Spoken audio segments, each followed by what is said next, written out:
interior está... ¡Ah! Creo que voy a explotar. Yo mejor me alejo. Eso suena muy peligroso. Explotas miles de veces justo a mi lado cada segundo y no vas a... ¡Ah! Espera un momento. Ya sé lo que es. Relájense, chicos, él no va a explotar. Viejo, ¿cómo lo sabes? Porque he estado ahí. Relájate, Mercurio. Solo estás pasando por actividad tectónica. ¿Actividad de la qué?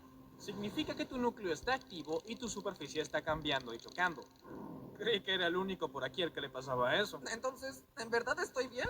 Sí, no te preocupes. Solo te va a doler un poco. Si los terrícolas pueden sobrevivir entre esos terremotos e inundaciones, no debe ser tan malo.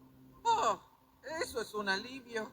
Puede que como efecto secundario se contraiga tu corteza, por lo que te puedes hacer más pequeño. Tal vez seas Plutón 2.0.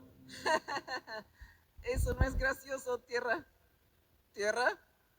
¿Tierra?